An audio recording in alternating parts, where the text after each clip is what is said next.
Bonjour à toutes et à tous. Nous sommes aujourd'hui avec Cédric Vaux, DG de BA Motors, importateur exclusif de Kia au Maroc. Nous allons aujourd'hui parler d'un certain nombre de sujets. D'abord commencer par aller, comme on dit, la technique de l'entonnoir, commencer par le général, à savoir parler du marché, l'évolution du marché, parler de l'évolution de Kia dans ce marché-là. Ensuite, nous allons bifurquer vers tout ce qui est mobilité électrique. On ira un peu vers l'automobile électrique, le véhicule électrique, où est-ce qu'on en est, comment ça se passe au Maroc, est-ce qu'il y a des incentives. Et enfin, on discutera du sujet du jour qui est les IV abonnements, qui sont un produit inédit que vous lancez pour justement promouvoir la mobilité électrique. Alors Cédric, bonjour. Bonjour. Alors Merci. Première question, parlez-nous du marché. Comment il se comporte, comment les choses vont? Elles vont plutôt bien. Le marché est très dynamique, un peu à l'image du Maroc. Aujourd'hui, beaucoup de développement, beaucoup de projets, une fréquentation touristique extrêmement forte. On est sur des records historiques et puis on a terminé l'année 2024 quasiment sur un record historique aussi sur le marché automobile, à 1000 voitures près, 176 000 voitures. Donc le marché se porte plutôt bien. Et puis il fait un début d'année encore au-delà, je dirais, de nos espérances. On était parti sur un marché avec une progression, on va dire, de l'ordre de 10% pour cette année. Et là, on est bien au-delà, puisque sur les 2 mois de janvier et février, on est à plus 30. Le marché, il est alimenté par des projets structurants pour le Maroc, une très grande fréquentation touristique, donc qui alimente notamment le marché des loueurs.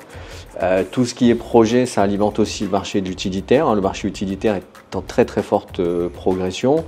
Voilà, on voit bien toutes les annonces qui sont faites assez régulièrement. Bien sûr, tout le monde parle de l'objectif 2030 avec la Coupe du Monde qui déjà génère des investissements et des projets.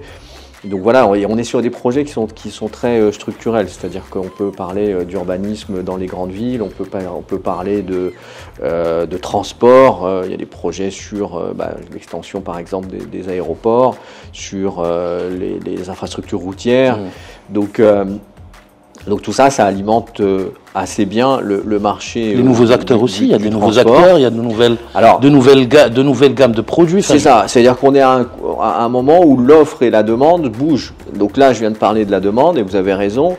On peut aussi parler de l'offre où aujourd'hui, on est dans une mutation technologique sur le secteur automobile entre l'hybride, l'électrique et puis l'avènement aussi des SUV sur les segments qui ont pris la place des segments traditionnels et puis les nouvelles marques, les nouveaux entrants sur le marché. Il y a à peu près 2 ans, il devait y avoir 32-35 marques sur le marché. Aujourd'hui, on en a 45. Donc évidemment, ça alimente aussi le marché. On est aussi un peu à la fin de cette période inflationniste, donc il y a aussi une meilleure accessibilité prix qui se ressent aussi chez le consommateur. Et donc, le stock aussi, je pense qu'il y a des stocks aussi. Voilà, on n'a plus les contraintes de stock qu'on a connues aussi par le passé. Donc voilà, il y a cette conjonction, on va dire, entre l'offre et la demande qui fait que aujourd'hui, le marché est très dynamique. Ouais. Et dans tout ça, comment Kia évolue ? Alors très bien, puisque l'année dernière, nous avons encore progressé. Sur le début d'année, sur les 2 mois, nous avons aussi progressé quasiment de 200 unités. On finit fin février à quasiment 800 voitures. On est toujours très présent sur le CSUV, donc avec le Sportage, qui avait été élu voiture de l'année d'ailleurs à son lancement. Et qui aujourd'hui a pris vraiment toute sa place sur le marché et qui sert un peu de locomotive pour Kia. On a également notre mascotte, la Picanto, qui fonctionne aussi toujours bien sur le segment des micro-citadines. Et puis l'année dernière, on avait lancé 2 SUV de gamme moyenne, donc le Sonnet et le Seltos, qui eux prennent leur place et profite aussi de la dynamique du marché, notamment sur l'essence, puisqu'on voit bien que l'essence aujourd'hui est aussi un segment, enfin une motorisation qui est de plus en plus demandée.